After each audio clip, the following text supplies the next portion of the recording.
आपे तो सोचे वोट गेट लगी माने टीएमसी पे दाड़े हचोय लगी पे आपे पे फेड कना टीएमसी रेन बी टीम लिखाते से सी टीम लिखाते पे फेड कना चेदे मेना ना मानबाजार विधानसभा नोआ ओकाल करपे पुचि हचो किदा ओका भाबते अब प्रचार बांग नेलो कान ताबोना जहां पे निर्दल प्रार्थी पे सपोज तिंगु कट कोआ बाकुड़ा ना मिक जायगा रे अब एसटी गताक रेन दो बांग कनाय मने होय एससी गताक रेन बांग कनाय उनी कैंडिडेट पे एम का दिया नोडे कुकली को रकाब कना जे नो अकाल का पे उजर भावना किदा जे नुई के कैंडिडेट पे अड़गो किदे जोर सनम ने को हिंद देवदास सरना दा हुल न्यूज़ पे नेले तबना दा हुल न्यूज़ रे सनम को सगुन दाराम कोलकाता हाई कोर्ट रेन एडवोकेट गोंके मानतन प्रदीप सोरेन गोंके आडी आइमा हड़ बोन चिन्हविया नित दो 2026 रेना विधानसभा भोट सुर कना एकदम सुर कना 23 तारीख रे विधानसभा भोट मेना नेस दो अब संताड़ को विशेष करे अब आदिवासी गाताक रेन हड़ को संताड़ को दो खाली बांग अति चेंघाव कान लेका भोट रे नेलोक कना चिदा बांगमा अब संताड़ को से आदिवासी को मिठन जुमिद काते रेन भोट जहाँ लड़ाई रे नोआ रे अड़गो लगी को कुरुमुटु कदा नोआ रे नेलोक कना भारतीय झारखंड विकास मोर्चा ᱧᱩᱛᱩᱢ ते मिटेन पार्टी हो गठन कना मेनखान नित दो निर्दल था को लड़ाई दा पाकर को लड़ाई कना नुकु गोंके को ओनारे प्रदीप सोरेन गोंके मिनाया अगुन लिकाते गोंके दाहुल न्यूज़ रे सगुन दाराम और मानव जोहार सालाम नेलियो को इन पठा कोन मानव जोहार गोंके ओका लेका पे सत सपड़ावेन ताबोना और ओका करे के बांग कैंडिडेट पे एम के को ताबोना झटो को बड़ाया जहां नोआ भारतीय झारखंड विकास मोर्चा जहां ᱧᱩᱛᱩᱢ अब बन चतबन बड़ाई दा सोशल मीडिया करे नोआ दो एक्चुअली नोआ दो बेटा प्रपोज ᱧᱩᱛᱩᱢ कना नोआ दो बांग फाइनल कना नोआ दो बेटा प्रपोज ᱧᱩᱛᱩᱢ ते एतो होये कना जेतु এখন इलेक्शन हिजु कना 23 तारीख को एतो कना ओना तो रजिस्ट्रेशन बांग कराव गाना कना ओना तो प्रपोज हिसाब ते ओना तो मेना सो तो ओना तो बाबन फाइनल ओना होते ते এখন जहां हिसाब ते निर्दल प्रार्थी एम का कोआ ओना दो होना सर्वसाधारण এবং বৃহত্তর আদিবাসী সমাজ মনোনীত নির্দল প্রার্থী নোয়া নিতুমতে এখন আলে ক্যান্ডিডেট লে এম কাট কোয়া এখনো পর্যন্ত যা মানে আপডেট যত জায়গায় বালে এম করু কাট কোয়া এখনো পর্যন্ত মরে গোটেন সিট জঙ্গল মহল এলাকায় মরে গোটা ক্যান্ডিডেট নোয়া সর্বসাধারণ এবং বৃহত্তর আদিবাসী সমাজ মনোনীত কাতে নির্দল প্রার্থী তক লড়াই को আরগো ᱠᱟᱱᱟ गोंके आडी आयमा जायगा खना कथा रकाब कान तहे से कुकली को दोहोयदा जे आडी आयमा जायगा रे तिंगुन लगी हको मेने तहे आरकी इच्छा को प्रकाशदा ओना तो जेनारेल हड़ को हो अदो ओका लेका रे पे गालमाराव केते उनको कैंडिडेट बांग एम गाल लना आडी आयमा जायगा रे আসলে এমন সময় সিচুয়েশন হ্যাঁ না আর কি মানে এত লগন নোয়া ডিসিশন হাতে হই না আর কি ওনা হিসাবতে তো জেনারেল ক্যান্ডিডেট को है ना जे আমরা ভোটে লড়বো তাহলে हम ভোটে লে তিগোনা পিয়া নোয়া প্ল্যাটফর্ম जहां পিয়া রাখনা নোডে কোন ভোট লে পিয়া তো है না কোয়ালে মধ্যে দিলা যে তখন কোনো ব্যাপার বাং কানা তো শেষ পর্যন্ত কোন ক্যান্ডিডেট को লই গেছে যে বাগ নেক্সট তো বাগ পরে কোনলে তিগোনা তো এবার এমন সময় को বাং ছিলা ওনা তারপর একটা ক্যান্ডিডেট নমিনেশন ফাইল তে আইমা গান একটা ফর্মালিটিস को মেনা আছে ওনা শর্ট টাইম ভিত্তিতে তো ওনা হতে বাকি जहां সিট को মেনা আর কেবল জঙ্গল মহল এলাকায় আছে अब পুনতে পশ্চিমবঙ্গ পুনতে ওনাতে এম দো সম্ভব বাং হয়ে কানা আর কি गोंके प्रचार प्रसार ओका लेका चालू कना एटा एटा पार्टी को महा जहां रूलिंग पार्टी अपोजिशन पार्टी लटू लटू पार्टी जहां रजिस्टर पार्टी नेशनल लेवल रेन पार्टी को अनुकु महा धूमधाम काते को प्रचार एदा मेन गनवा मेनखान उनका भाबते अब प्रचार बांग नेलो कान ताबोना जहां पे निर्दल प्रार्थी पे सपा तिंगु काट कोआ আসলে প্রচার তো সোশ্যাল মিডিয়া করে গে প্রচার দলে প্রচারিদা এবার ময়দানে আগো করতে প্রচার তো এখন উড়িলে প্রচারা ওনার বিশেষ কারণ তো হয়ে কানা যে নমিনেশন 6 তারিখ লাস্ট ডেট তাহে কানা তারপর স্কুটিনি ডেট তাহে কানা এবার স্কুটিনি রে আলাদা মানে নমিনেশন তাহেন তালিয়া সে বাং সে রিজেক্ট তালে নো মেটা আদি বাং কোশ্চেন মেটা তাহে কানা যেহেতু যতকে পয়লোরে নমিনেশন লে জমাইদা বিভিন্ন নিয়ম কানুন বালে বাড়ায়া হ্যাঁ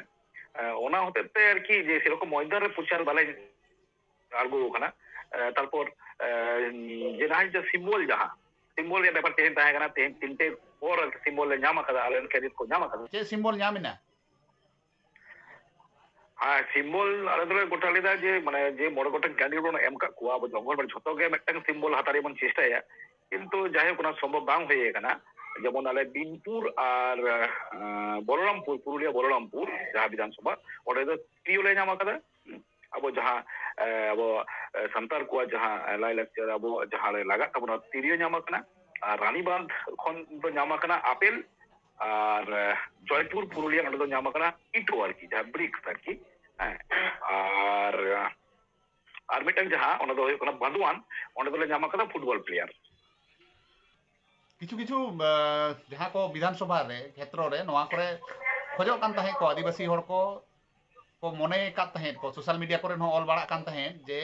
ᱚᱱᱟ ᱠᱚᱨᱮ ᱦᱟᱸᱜ ᱟᱵᱚᱨᱮᱱ ᱠᱮᱱᱰᱤᱰᱮᱴ ᱠᱚ ᱮᱢ ᱠᱚᱣᱟ ᱱᱤᱨᱫᱚᱞ ᱯᱨᱟর্থী ᱠᱚ ᱮᱢ ᱠᱚᱣᱟ ᱡᱮᱢᱚᱱ ᱡᱩᱫᱤᱧ ᱢᱮᱱᱟ ᱡᱮ ᱯᱩᱨᱩᱞᱤᱭᱟᱹ ᱨᱮᱱᱟᱜ ᱢᱟᱱᱵᱟᱡᱟᱨ ᱵᱤᱫᱷᱟᱱ ᱥᱚᱵᱷᱟ ᱱᱚᱣᱟ ᱚᱠᱟ ᱞᱮᱠᱟ ᱨᱮᱯᱮ ᱯᱩᱪᱩᱡ ᱦᱚᱪᱚ ᱠᱮᱫᱟ ᱦᱮᱸ ᱱᱚᱣᱟ ᱫᱚ ᱢᱟᱱᱮ ᱟᱹᱰᱤ ᱢᱟᱨᱟᱝ ᱯᱩᱪᱩᱡ ᱦᱚᱪᱚ ᱫᱚ ᱵᱮᱯᱟর ᱫᱚ ᱵᱟᱝ ᱱᱚᱣᱟ ᱫᱚ ᱟᱞᱮ ᱦᱚᱸᱞᱮ ᱢᱚᱱᱮ ᱞᱮᱫᱟ ᱡᱮ ᱱᱚᱣᱟ ᱛᱚ ᱢᱟᱱᱮ ᱠᱷᱩᱵ ᱵᱷᱟᱜᱮ ᱥᱤᱴ ᱛᱟᱦᱮᱸ ᱠᱟᱱᱟ ᱛᱚ ᱚᱱᱠᱟᱜᱮ ᱢᱟᱱᱮ ᱯᱨᱤপারেশন ᱦᱟᱛᱟᱣ ᱦᱩᱭ ᱞᱮᱱᱟ ᱡᱮ ᱢᱟᱱᱵᱟᱡᱟᱨ ᱨᱮᱦᱚᱸ ᱥᱤᱴ ᱵᱚᱱ ᱮᱢᱟ ᱛᱚ ᱚᱱᱟ ᱫᱚ কোনো কারণ বশত মানবাজারে এম বাং হই লিনা তো ওনা ᱫᱚ চেষ্টা ᱦᱩᱭᱩᱜ ᱠᱟᱱᱟ ᱱᱮক্ᱥᱴ ᱵᱟᱨ ᱮᱢ ᱦᱩᱭᱩᱜᱼᱟ ᱟᱥᱚᱞᱮ ᱡᱟᱦᱟᱸᱭ ᱟᱞᱮ ᱦᱚᱸ ᱮᱢᱮᱱ ᱦᱩᱭᱩᱜᱼᱟ ᱡᱮ ᱡᱟᱦᱟᱸᱭ ᱞᱟᱦᱟ ᱛᱟᱵᱚᱱ ᱫᱚ ᱢᱟᱱᱵᱟᱡᱟᱨ ᱨᱮ ᱥᱤᱴ ᱵᱚᱱ ᱮᱢᱟ তো কোনো কারণ বশত ওনা ᱫᱚ ᱢᱤᱫᱴᱟᱝ ᱵᱟᱞᱮ ᱮᱢ ᱫᱟᱲᱮᱭᱟᱫᱟ ᱚᱱᱟ ᱫᱚ ᱟᱞᱮᱭᱟᱜ ᱪᱮᱫ ᱤᱧ ᱞᱟᱹᱭᱟ ᱢᱟᱱᱮ ᱟᱯᱥᱳᱥ ᱦᱚᱞᱚ ᱟᱞᱮᱭᱟᱜ ᱢᱤᱫᱴᱟᱝ কোনো একটা অনিবার্য কারণ বশত মানে জাহানাᱜ ᱛᱮᱜᱮ ᱟᱫᱚ ᱵᱟᱞᱮ ᱮᱢ ᱫᱟᱲᱮᱭᱟᱜ ᱠᱚᱣᱟ ᱟᱨᱠᱤ ᱚᱱᱟ ᱨᱮᱫᱚ ᱟᱨ ᱮᱢᱚᱱ ᱥᱚᱢᱚᱭ ᱚᱱᱟ ᱢᱟᱱᱵᱟᱡᱟর ᱟᱞᱮ ᱞᱮ ᱮᱦᱚᱵ ᱠᱮᱫᱟ ᱵᱚᱦᱚᱜ ᱨᱮ ᱡᱮ ᱢᱟᱱᱵᱟᱡᱟর ᱨᱮ ᱵᱚᱱ ᱮᱢᱚᱜᱼᱟ এমন শর্ট টাইম রে ক্যান্ডিডেট ᱧᱟᱢ ᱠᱮᱫ ᱠᱚᱣᱟ তো ᱚᱱᱟ ᱦᱚᱛᱮ ᱛᱮ ᱚᱸᱰᱮ ᱫᱚ ᱵᱟᱞᱮ ᱮᱢ ᱫᱟᱲᱮᱭᱟᱜ ᱠᱚᱣᱟ ᱚᱱᱟ ᱫᱚᱞᱮ ᱯᱩᱪᱩᱡ ᱠᱮᱫᱟ ᱟᱨᱠᱤ মানে ফর্মালিটিস কো লাগিয়ে দেয় আরকি মানবাজার একটা ক্যান্ডিডেট টিম করতে গেলে একটা ফর্মালিটিস একটা ডকুমেন্টেশন হ্যাঁ অ্যাকাউন্ট ডকুমেন্টেশন এফিডেভিট ডকুমেন্টেশন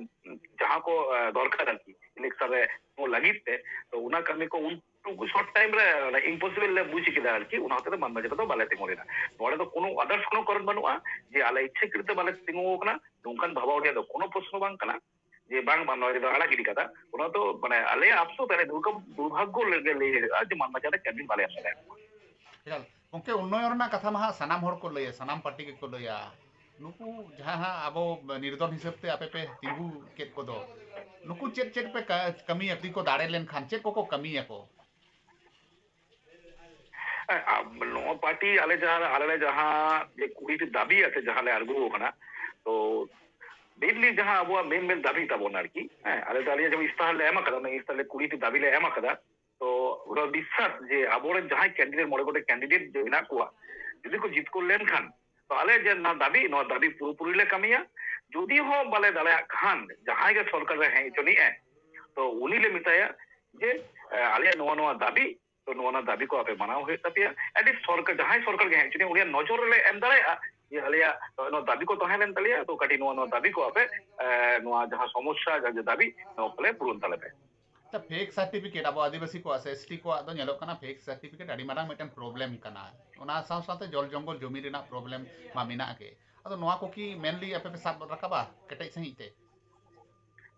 একদম মানে আলিয়া ইস্তেহার রেগে একদম প্রথম সারি রেগে আলিয়া নোয়া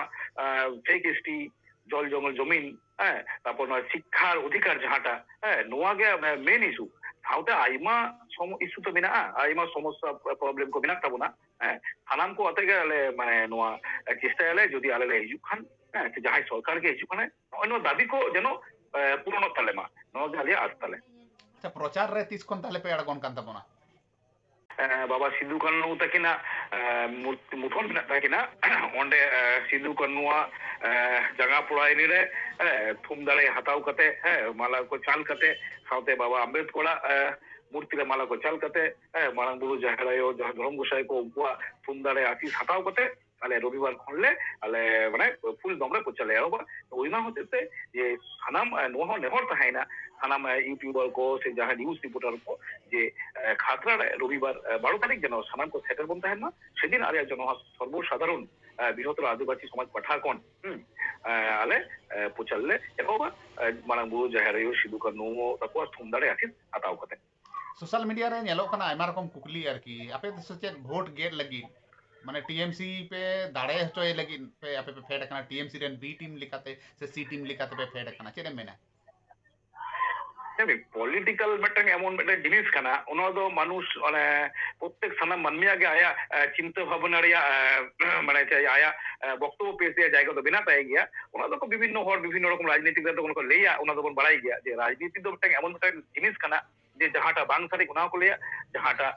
ᱥᱟᱹᱨᱤ ᱚᱱᱟ ᱦᱚᱸᱠᱚ ᱞᱟᱹᱭᱟ ᱡᱮ ᱵᱟᱝ ᱱᱚᱣᱟ ᱫᱚ ᱵᱟᱝ ᱥᱟᱹᱨᱤᱭᱟ। ᱥᱩᱛরাং ᱚᱱᱟ ᱚᱠᱚᱭ ᱪᱮᱫ ᱮ ᱞᱟᱹᱭᱫᱟ ᱡᱮ তৃণমূলের বি টিম ᱥᱮ ᱦᱟᱹᱱᱤ এ টিম ᱡᱟᱦᱟᱸ ᱞᱮᱠᱛᱩᱨ ᱞᱟᱹᱜᱤᱫ ᱱᱚᱝᱠᱟ ᱞᱮ ᱯᱟর্টি ᱞᱮ ᱮᱢ ᱠᱟᱫᱟ, ᱱᱚᱝᱠᱟᱱ ᱫᱚ কোনো ব্যাপার ᱵᱟᱝ ᱠᱟᱱᱟ। মধ্যপদা যে আলে সান্তাল আদিবাসী কো যে সর্বসাধারণ কো আᱠᱚᱣᱟᱜ যেন হক ᱚᱭᱫᱚ ঠিকঠাক ভাবতে সাংবিধানিক ভাবতে ᱠᱚ ᱧᱟᱢ ᱫᱟᱲᱮᱭᱟᱜ ᱢᱟ, ᱱᱚᱣᱟ ᱞᱟᱹᱜᱤᱫ ᱟᱞᱮᱭᱟᱜ ᱞᱚᱲᱦᱚᱭ। ᱱᱚᱣᱟ ᱥᱟᱶᱛᱮ ᱟᱞᱮ ᱥᱚᱨᱠᱟর ᱯᱟᱦᱴᱟ ᱥᱟᱶᱛᱮ ᱡᱮ ᱡᱟᱦᱟᱸᱭ ᱜᱮ ᱦᱤᱡᱩᱜ ᱟᱭ ᱫᱟᱜ ᱵᱟᱦᱟ ᱜᱷᱩᱴᱩ ᱵᱟᱦᱟ ᱚᱠᱚᱭ ᱨᱮᱱ ᱦᱚᱸ ᱟᱞᱮ ᱚᱠᱚᱭ ᱵᱟᱞᱮ ᱴᱤᱢ ᱠᱟᱱᱟ ᱮᱵᱚᱝ ᱚᱠᱚᱭ ᱥᱟᱶᱛᱮ ᱦᱚᱸ ᱟᱞᱮᱭᱟᱜ কোনো সম্পর্ক বানুᱜ তালেᱭᱟ। তবে পলিটিক্যাল লড়াই ᱠᱟᱱᱟ, আলিয়ার চেষ্টা তাহেনা পলিটিক্যাল জায়গা ᱠᱷᱚᱱ ᱠᱤᱱᱛᱩ ᱟᱞᱮ ᱚᱠᱚᱭ ᱦᱚᱸ ᱢᱤᱫ ᱤᱧᱪᱤ ᱡᱟᱭᱜᱟ ᱵᱟᱞᱮ ᱟᱲᱟᱜ ᱠᱚᱣᱟ। বাঁকুড়া ᱨᱮᱱᱟᱜ ᱢᱤᱫ ᱡᱟᱭᱜᱟ ᱨᱮ ᱟᱵᱚ ᱮᱥᱴᱤ ᱜᱟᱛᱟᱠ ᱨᱮᱱ ᱫᱚ ᱵᱟᱝ ᱠᱟᱱᱟᱭ ᱢᱚᱱᱮ ᱦᱚᱭ, ᱮᱥᱴᱤ ᱮᱥᱥᱤ ᱜᱟᱛᱟᱠ ᱨᱮᱱ ᱵᱟᱝ ᱠᱟᱱᱟᱭ, ᱩᱱᱤ ᱠᱮᱱᱰᱤᱰᱮᱴ ᱯᱮ ᱮᱢ ᱠᱟᱣᱫᱮᱭᱟ। ᱱᱚᱰᱮ ᱠᱩᱠᱞᱤ ᱠᱚ ᱨᱟᱠᱟᱵ ᱠᱟᱱᱟ ᱡᱮ ᱱᱚᱣᱟ ᱚᱠᱟ ᱞᱮᱠᱟ ᱯᱮ ᱩᱭᱦᱟᱹᱨ ᱵᱷᱟᱵᱽᱱᱟ ᱠᱮᱫᱟ ᱡᱮ ᱱᱩᱭ ᱠᱮᱱᱰᱤᱰᱮᱴ ᱯᱮ ᱟᱬᱜᱚ ᱠᱮᱫᱮᱭᱟ? ᱵᱟᱝ ᱵᱟᱝ, ᱱᱚᱣᱟ ᱫᱚ ᱠᱷᱚᱵᱚᱨ ᱢᱤথ্যᱟ ᱠᱷᱚᱵᱚর। ᱵᱟᱸকুড়ᱟ ᱨᱮ ᱮমᱚᱱ কোনো সিট ᱵᱟᱞᱮ ᱮᱢ ᱠᱟᱫᱟ ᱡᱟᱦᱟᱸᱭ ᱫᱚ এসটিসি ᱫᱚ ᱵᱟᱝ ᱠᱟᱱᱟᱭ। ᱱᱚᱣᱟ ᱥᱳশ্যাল মিডিয়া ᱠᱚᱨᱮ ᱡᱟᱦᱟᱸᱭ ᱠᱚ ᱮᱢ ᱠᱟᱫᱟ ᱩᱱᱠᱩ ᱟᱞᱮᱭᱟᱜ ᱯᱨᱮᱥ ᱢᱮ ᱟᱞᱮᱭᱟᱜ ᱦᱚᱭᱛᱳ ᱡᱟᱦᱟᱸ সিট ফাইনাল ᱡᱟᱦᱟᱸ ᱞᱮ ᱮᱢ ᱠᱟᱫᱟ ᱚᱱᱟ ᱠᱷᱚᱵᱚᱨ ᱦᱚᱭᱛᱳ ᱟᱠᱚ ᱴᱷᱮᱱ ᱵᱟᱹᱱᱩᱜᱼᱟ, ᱚᱱᱟᱛᱮ ᱟᱠᱚ ᱠᱚ ᱞᱟᱹᱭᱫᱟ ᱡᱮ ᱵᱟᱸকুড়ᱟ ᱨᱮ ᱟᱞᱮ ᱱᱚᱱ ᱮᱥᱴᱤ ᱞᱮ ᱮᱢ ᱠᱟᱣᱫᱮᱭᱟ। ᱟᱞᱮ ᱡᱮ ᱠᱚᱴᱤ 9 ᱜᱚᱴᱤ ফাইনাল ᱟᱞᱮ ᱠᱮন্ডিডেট ᱞᱮ ᱮᱢ ᱠᱟᱜ ᱠᱚᱣᱟ এবং 9 ᱜᱚᱴᱮᱡ ᱜᱮ ᱟᱵᱚ ᱥᱟᱱᱛᱟᱲ ᱠᱷᱚᱱ এবং 9 ᱜᱚᱴᱮᱡ ᱜᱮ ᱟᱵᱚ ᱮᱥᱴᱤ ᱠᱟᱱᱟ ᱠᱚ। ᱮᱠᱟᱞ ᱜᱚᱝᱠᱮ, ᱯᱟᱨᱜᱟᱱᱟ ᱠᱚᱠᱚ ᱟᱭᱢᱟ ᱡᱟᱭᱜᱟ ᱨᱮᱠᱚ ᱩᱥᱟᱹᱫ ᱟᱥᱠᱮᱫᱚᱜ ᱠᱟᱱᱟ ᱡᱮ ᱟᱞᱮ ᱵᱟᱝᱠᱚ ᱫᱮᱞᱟᱣᱟᱞᱮ ᱠᱟᱱᱟ ᱥᱮ ᱪᱮᱫ, ᱟᱞᱮ ᱵᱟᱝᱠᱚ ᱢᱮᱛᱟᱞᱮ ᱠᱟᱱᱟ ᱯᱨᱚᱪᱟᱨ ᱨᱮ ᱟᱞᱮ ᱦᱚᱸᱞᱮ ᱟᱬᱜᱚᱱᱟ। ᱪᱮᱫ ᱯᱮ ᱢᱚᱱᱮᱭᱮᱫᱟ, ᱯᱟᱨᱜᱟᱱᱟ ᱠᱚᱯᱮ ᱫᱮᱞᱟᱣ ᱠᱚᱣᱟ? নিশ্চয়ই ᱱᱚᱣᱟ ᱫᱚ ᱯᱟᱨᱜᱟᱱᱟ ᱟᱠᱚᱣᱟᱜ ᱡᱟᱭᱜᱟ ᱠᱷᱚᱱ ᱟᱞᱮ ᱯᱚলিটিক্যাল জায়গা ᱠᱷᱚᱱ, যেহেতু পলিটিক্যাল জায়গা কোন সব থেকে মারাং জিনিস মনে হয় যে সামাজিক সংগঠন বলো পলিটিক্যাল সংগঠন বলো, প্রথম ᱫᱚ ᱟᱵᱚ ᱫᱚᱵᱚᱱ ᱦᱩᱭᱩᱜ ᱠᱟᱱᱟ ᱢᱟᱹᱡᱷᱤ ᱦᱚᱯᱚᱱ। মাঝি হপন মাঝি চট ᱨᱮ ᱛᱚ ᱯᱟᱨᱜᱟᱱᱟ ᱫᱚ ᱵᱟᱝ ᱠᱟᱱᱟ। হ্যাঁ, ᱯᱟᱨᱜᱟᱱᱟ ᱫᱚ ᱟᱵᱚ ᱱᱟᱣᱟ ᱠᱟᱛᱮ ᱵᱚᱱ ᱛᱮᱭᱟᱨ ᱟᱠᱟᱫᱟ, ᱠᱤᱱᱛᱩ ᱢᱟᱱᱮ ᱟᱞᱮ ᱯᱚলিটিক্যাল ᱯᱟᱦᱴᱟ ᱠᱷᱚᱱ ᱟᱞᱮ ᱠᱳᱨ ᱠᱚᱢᱤᱴᱤ ᱠᱷᱚᱱ ᱟᱞᱮ ᱥᱟᱱᱟᱢ ᱢᱟᱹᱡᱷᱤ ᱵᱟᱵᱟ ᱠᱚ ᱥᱟᱶᱛᱮ ᱥᱟᱱᱟᱢ ᱯᱟᱨᱜᱟᱱᱟ ᱵᱟᱵᱟ ᱠᱚ ᱟᱞᱮ ᱢᱤᱫᱴᱟᱝ ᱠᱟᱛᱮ ᱪᱤᱴᱷᱤ ᱥᱟᱠᱟᱢ ᱞᱮ ᱮᱢᱟ ᱠᱚᱣᱟ ᱡᱮ ᱫᱮᱞᱟ ᱠᱚᱣᱟᱞᱮ ᱡᱮ ᱡᱮᱱᱚ ᱟᱞᱮ ᱠᱚ ᱜᱚᱲᱚ ᱟᱞᱮ ᱢᱟ। ᱜᱚᱝᱠᱮ ᱧᱮᱞᱚᱜ ᱠᱟᱱᱟ ᱦᱟᱸᱜ ᱡᱚᱝᱜᱚᱞ ᱢᱚᱦᱚᱞ ᱮᱞᱟᱠᱟ ᱨᱮ ᱢᱤᱫᱴᱮᱱ ᱵᱤᱥᱮᱥ ᱡᱟᱹᱛᱤ ᱱᱩᱠᱩ ᱯᱩᱨᱟᱹᱴᱟᱭ ᱜᱮ টিএমসি ᱫᱚᱠᱚ ᱢᱟᱱᱮ ᱠᱚ ᱪᱷᱩᱰᱟᱹᱨ ᱠᱟᱫᱮᱭᱟ, টিএমসি ভোট ᱵᱟᱝ ᱠᱚ ᱮᱢᱟᱭᱟ। ᱚᱱᱟ ᱡᱟᱭᱜᱟ ᱨᱮ ᱮᱴᱟᱜ ᱢᱤᱫᱴᱮᱱ ᱯᱟর্টি ᱡᱟᱦᱟᱸ ᱫᱚ বিজেপি ᱯᱟর্টি ᱠᱟᱱᱟ ᱥᱮᱱᱴᱨᱟᱞ ᱨᱮᱱ, ᱱᱩᱠᱩ ᱵᱷᱳᱴ ᱠᱚ ᱮᱢᱟ ᱠᱚ ᱠᱟᱱᱟ। ᱱᱩᱠᱩ ᱥᱟᱶᱛᱮ ᱟᱵᱚᱣᱟᱜ ᱯᱷᱮᱠ ᱮᱥᱴᱤ ᱥᱟর্টিফিকেট ᱤᱫᱤ ᱠᱟᱛᱮ ᱢᱤᱫᱴᱮᱱ ᱴᱮᱥᱮᱞ ᱦᱚᱸ ᱢᱮᱱᱟᱜᱼᱟ। ᱱᱚᱣᱟ ᱠᱚ ᱥᱤᱴ ᱚᱠᱟ ᱞᱮᱠᱟ ᱯᱮ ᱧᱮᱞ ᱮᱫᱟ ᱟᱯᱮ? ভোট অধিকার ᱫᱚ এমন ᱦᱩᱭᱩᱜ ᱠᱟᱱᱟ ᱚᱱᱟ ᱫᱚ একদম গণতান্ত্রিক অধিকার ᱠᱟᱱᱟ। ᱚᱠᱚᱭ ᱢᱟᱹᱱᱢᱤ ᱥᱮ ᱚᱠᱚᱭ ᱩᱱᱠᱩ ᱢᱤᱫ ধরনের জাতি ᱡᱟᱦᱟᱸᱭ ᱢᱮᱱᱟᱜ ᱠᱚ ᱚᱠᱚᱭ ᱩᱱᱠᱩ ᱵᱷᱳᱴ ᱠᱚ ᱮᱢᱟᱭᱟ ᱚᱱᱟ ᱫᱚ পুরোপুরি ᱟᱠᱚᱣᱟᱜ ব্যাপার। তো ᱡᱟᱦᱟᱸ ᱟᱞᱮ ᱥᱟᱶᱛᱮ ᱯᱷᱮᱠ ᱮᱥᱴᱤ নিয়ে ᱡᱟᱦᱟᱸ ᱩᱱᱠᱩ ᱵᱟᱝ ᱠᱟᱱᱟ ᱠᱚ ᱮᱥᱴᱤ, ᱱᱚᱣᱟ ᱞᱚᱲᱦᱚᱭ ᱫᱚ ᱩᱱᱠᱩ ᱛᱟᱦᱮᱸ ᱨᱮᱦᱚᱸ ᱟᱨ ᱩᱱᱠু ᱡᱩᱫᱤ ᱠᱚ ᱡᱤᱛᱟᱹᱣ ᱠᱟᱛᱮ ᱠᱚ ᱦᱤᱡᱩᱜ ᱠᱟᱱ ᱚᱱᱟ ᱯᱨᱚᱛᱤᱵᱟᱫ ᱟᱞᱮᱭᱟᱜ এখন যেমন ᱢᱮᱱᱟᱜ ᱛᱟᱞᱮᱭᱟ ভবিষ্যতে ও ᱛᱟᱦᱮᱱᱟ। সুতরাং পলিটিক্যাল জায়গা ᱠᱷᱚᱱ ᱫᱚ ᱟᱞᱮᱭᱟᱜ ᱱᱚᱣᱟ ᱯᱷᱮᱠ ᱮᱥᱴᱤ নিয়ে ᱟᱞᱮ ᱯᱨᱚᱛᱤᱵᱟᱫ ᱫᱚ ᱛᱟᱦᱮᱱᱟ। ᱟᱠᱚᱣᱟᱜ ᱡᱟᱭᱜᱟ ᱠᱷᱚᱱ ᱠᱚ ᱫᱟᱜ ᱵᱟᱦᱟ ᱠᱚ ᱥᱮ ᱠᱚ ᱥᱮᱱ ᱟᱠᱟᱱᱟ ᱩᱱᱠᱩ ᱫᱚ ᱟᱠᱚᱣᱟᱜ ব্যাপার, কিন্তু ᱟᱞᱮᱭᱟᱜ ᱫᱚ ᱯᱳᱭᱞᱳ ᱦᱚᱸ ᱛᱟᱦᱮᱸ ᱠᱟᱱᱟ এবং ᱯᱚᱞᱤᱴᱤক্যাল ᱯᱞᱟᱴᱯᱷᱚᱨᱢ ᱛᱮᱭᱟᱨ ᱠᱟᱛᱮ ᱡᱮ ᱱᱚᱰᱮ ᱦᱮᱡ ᱠᱟᱛᱮ ᱟᱞᱮᱭᱟᱜ ᱚᱱᱟ ᱦᱚᱸ ᱛᱟᱦᱮᱱᱟ ᱡᱮ ᱵᱟᱝ ᱱᱩᱠᱩ ᱡᱟᱦᱟᱸ ᱢᱤᱫᱴᱟᱝ ᱡᱟᱹᱛᱤ ᱠᱚ ᱞᱟᱹᱭᱟᱹᱜᱚᱜ ᱠᱟᱱᱟ ᱥᱮ ᱠᱚ ᱵᱷᱟᱵᱟᱣᱫᱟ ᱟᱞᱮ ᱡᱩᱫᱤ ᱫᱟᱜ ᱵᱟᱦᱟ ᱞᱮ ᱮᱢᱟᱭᱟ ᱟᱞᱮ ᱱᱚᱣᱟ ᱥᱤᱠᱨᱤᱛᱤ ᱞᱮ ᱧᱟᱢᱟ, তো তখন যদি কোনো ᱧᱟᱢ ᱞᱟᱹᱜᱤᱫ ᱟᱠᱚ ᱠᱚ ᱠᱩᱨᱩᱢᱩᱴᱩ ᱠᱚ ᱦᱟᱛᱟᱣ ᱠᱷᱟᱱ ᱛᱚᱠᱷᱚᱱ ᱦᱚᱸᱞᱮ ᱯᱨᱚᱛᱤᱵᱟᱫᱟ, এখন যেমন ᱞᱮ ᱯᱨᱚᱛᱤᱵᱟᱫᱟ। ᱟᱪᱪᱷᱟ, ᱵᱩথ লেভেল ᱨᱮ ᱢᱤᱫᱴᱮᱱ ᱮᱡᱮন্ট ᱮᱢ ᱨᱮᱱᱟᱜ ᱠᱟᱛᱷᱟ ᱛᱟᱦᱮᱱᱟ ᱦᱟᱸᱜ ᱯᱨᱚত্যেকটি বুথ ᱨᱮ, ᱟᱫᱚ ᱱᱚᱣᱟ ᱠᱚ ᱯᱮ ক্যালকুলেশন ᱠᱮᱫ ᱛᱟᱵᱚᱱᱟ ᱡᱮ ᱯᱨᱚত্যেকটি বুথ ᱨᱮᱦᱚᱸ ᱢᱟᱱᱮ এজেন্ট ᱮᱢ ᱜᱟᱱᱚᱜᱼᱟ, ᱱᱚᱝᱠᱟᱱᱟᱜ ᱯᱚরিকল্পনা ᱠᱚ ᱦᱩᱭ ᱵᱟᱲᱟᱭᱱᱟ ᱥᱮ ᱟᱹᱣᱨᱤ? হ্যাঁ হ্যাঁ হ্যাঁ, ᱟᱞᱮ বুথ ᱨᱮ প্রত্যেক বুথ ᱨᱮ ᱟᱞᱮ ᱢᱤᱫᱴᱟᱝ ᱠᱟᱛᱮ এজেন্ট ᱞᱮ ᱫᱚᱦᱚ ᱟᱠᱟᱫ ᱠᱚᱣᱟ। ᱱᱚᱣᱟ ᱠᱟᱹᱢᱤ ᱠᱚ ᱟᱞᱮᱭᱟᱜ ᱢᱚᱴᱟᱢᱩᱴᱤ ᱡᱷᱚᱛᱚ ᱥᱟᱹᱛ ᱥᱟᱯᱲᱟᱣ ᱨᱮᱰᱤ ᱟᱠᱟᱱ ᱛᱟᱞᱮᱭᱟ। ᱯᱨᱚᱪᱟᱨ ᱠᱟᱹᱢᱤ ᱜᱮ ᱛᱟᱦᱚᱞᱮ ᱵᱟᱹᱠᱤ ᱢᱮᱱᱟᱜᱼᱟ। ᱧᱮᱧᱮᱞᱤᱭᱟᱹ ᱠᱚ ᱴᱷᱮᱱ ᱱᱮᱦᱚᱨ ᱛᱟᱦᱮᱱ ᱠᱟᱱᱟ ᱱᱚᱣᱟ ᱵᱷᱤᱰᱤᱭᱳ ᱥᱮ ᱱᱚᱣᱟ ᱠᱷᱚᱵᱚᱨ ᱯᱟᱥᱱᱟᱣ ᱛᱟᱵᱚᱱ ᱯᱮ, ᱟᱨ ᱟᱵᱚ ᱯᱚᱥᱪᱤᱢ ᱵᱟᱝᱞᱟ ᱨᱮ ᱢᱤᱫᱴᱮᱱ ᱱᱟᱣᱟ ᱤতিᱦᱟᱥ ᱦᱟᱸᱜ ᱚᱞᱚᱜ ᱞᱮᱠᱟ ᱧᱮᱞᱚᱜ ᱠᱟᱱᱟ। ᱱᱩᱠᱩ ᱜᱚᱝᱠᱮ ᱠᱚᱠᱚ ᱞᱟᱦᱟ ᱦᱮᱡ ᱟᱠᱟᱱᱟ, ᱟᱨ ᱟᱵᱚ ᱵᱚᱱ ᱵᱟᱲᱟᱭᱟ ᱥᱟᱶᱛᱟ ᱟᱹᱨᱤ ᱥᱚᱝᱜᱚᱴᱷᱚᱱ ᱡᱟᱦᱟᱸ ᱛᱤᱱᱟᱹᱜ ᱜᱮᱵᱚᱱ ᱠᱚᱨᱟᱣ, ᱡᱟᱦᱟᱸ ᱛᱤᱱᱟᱹᱜ ᱜᱮᱵᱚᱱ ᱟᱸᱫᱳᱲ সংসদ ভবন রে সে লোকসভা রাজ্যসভা সে বিধানসভা রে আবহাওয়া কথা যদি বাং তারকোয়া আবরেন হড় যদি ওঁডে বাং কো চালাগᱼᱟ তাহলে আবো দো ককᱚᱭ তেগে বন তাহেনা। ᱱᱚᱣᱟ ᱩᱭᱦᱟᱹᱨ ᱵᱷᱟᱵᱽᱱᱟ ᱠᱟᱛᱮ ᱟᱵᱚ ᱩᱭᱦᱟᱹᱨ ᱵᱷᱟᱵᱽᱱᱟ ᱠᱟᱛᱮ ᱜᱮ ᱵᱷᱳᱴ ᱮᱢ ᱞᱟᱹᱠᱛᱤ ᱠᱟᱱ ᱛᱟᱵᱚᱱᱟ। ᱥᱟᱱᱟᱢ ᱦᱚᱲ ᱠᱚᱴᱷᱮᱱ ᱱᱮᱦᱚᱨ ᱦᱩᱭᱩᱜ ᱠᱟᱱᱟ ᱱᱚᱣᱟ ᱵᱷᱳᱴ ᱫᱚ ᱟᱵᱚᱣᱟᱜ ᱜᱚণতান্ত্রিক অধিকার ᱠᱟᱱᱟ, ᱢᱮᱱᱠᱷᱟᱱ ᱵᱩᱡᱽ ᱥᱩᱡᱽ ᱠᱟᱛᱮ ᱮᱢ ᱛᱟᱵᱚᱱ ᱯᱮ। ᱦᱟᱹᱱᱤ ᱱᱤᱭᱟᱹ ᱠᱟᱛᱷᱟ ᱛᱮ ᱵᱟᱨ ᱯᱚᱭᱥᱟ ᱨᱮᱱᱟᱜ ᱞᱳᱵᱷ ᱧᱟᱢ ᱠᱟᱛᱮ ᱦᱟᱸᱰᱮ ᱱᱟᱰᱮ ᱵᱷᱳᱴ ᱟᱞᱚᱯᱮ ᱜᱤᱰᱤ ᱜᱚᱫ ᱠᱟᱛᱟ ᱵᱚᱱᱟ। ᱢᱟ ᱮᱱᱠᱷᱟᱱ ᱜᱚᱝᱠᱮ ᱟᱹᱰᱤ ᱟᱹᱰᱤ ᱥᱟᱨᱦᱟᱣ ᱟᱨ ᱢᱟᱱᱚᱛ ᱡᱚᱦᱟᱨ ᱜᱮ।